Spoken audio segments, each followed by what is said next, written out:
기본소득. 아무 조건 없이 모든 국민에게 돈을 나눠준다. 듣기엔 완벽합니다.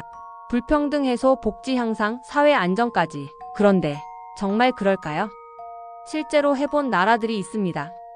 그리고 그 결과는 당신이 생각한 것과 전혀 달랐습니다. 2017년 핀란드는 세계 최초로 국가 차원의 기본소득 실험을 시작합니다. 실험 대상은 무작위로 선정된 실업자 2,000명. 매달 약 560유로, 우리 돈으로 약 70만 원을 조건 없이 지급했습니다. 정부는 두 가지를 기대했습니다.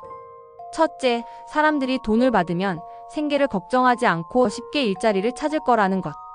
둘째, 삶의 만족도나 심리적 안정감도 개선될 거라는 희망. 그 결과는? 핀란드는 실패했습니다. 고용률은 전혀 오르지 않았습니다. 만족도는 약간 올랐지만 정부가 원했던 핵심 성과는 없었죠. 결국 이 실험은 2년 만에 종료됐고 핀란드 정부도 전면 확대는 어렵다고 결론 내렸습니다.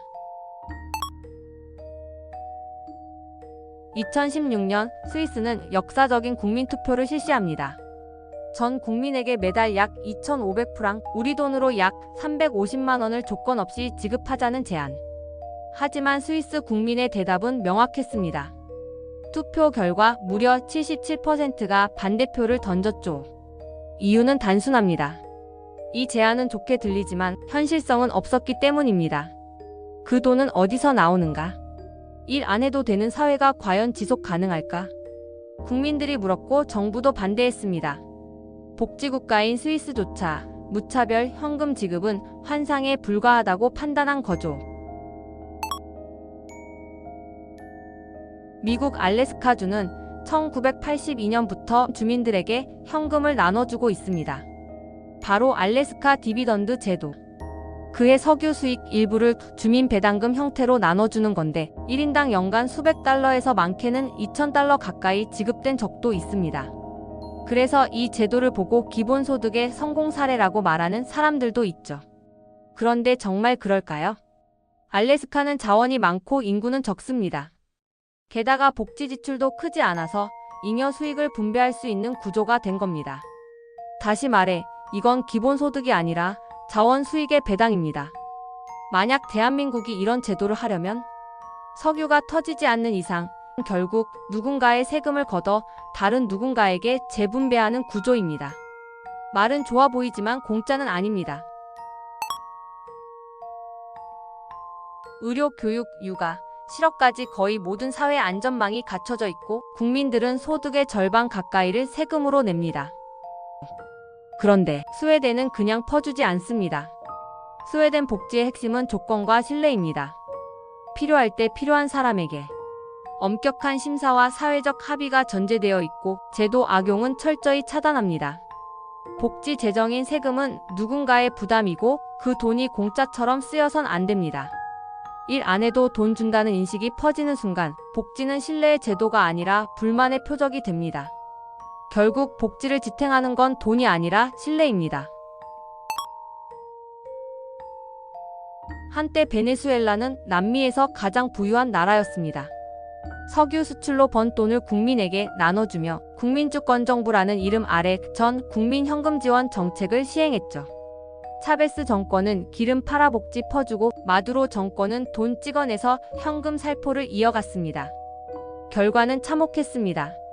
정부 재정은 바닥났고 화폐 가치는 붕괴됐으며 생필품조차 구할 수 없는 초인플레이션 사회가 되었습니다. 1달러짜리 빵을 사기 위해 가방 가득 돈을 들고 나가야 하는 상황.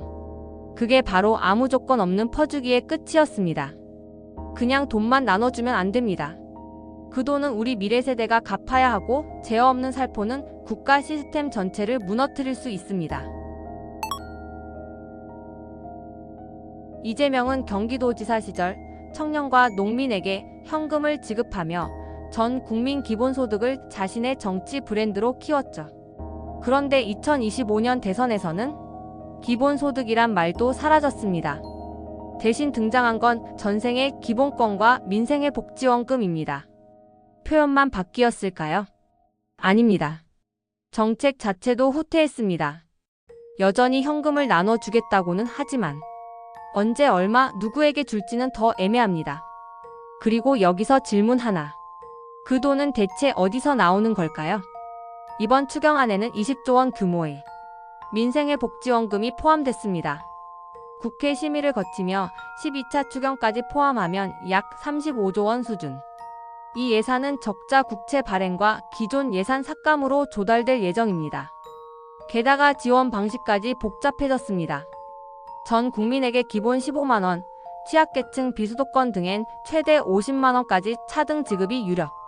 이재명의 기본소득? 이름만 바꿨을 뿐입니다. 결국 방식은 똑같은 현금 살포입니다. 재원은 불확실하고 주려하니 문제부터 터졌죠. 현실은 말처럼 간단하지 않거든요. 기본소득. 듣기엔 달콤하지만 실행은 복잡합니다. 단순한 퍼주기로는 절대 해결되지 않으며 설계와 신뢰 없이 흘러가는 기본소득은 국가를 약하게 만들 수도 있습니다. 이제 우리는 물어야 합니다. 과연 증세 없는 복지가 가능할까요?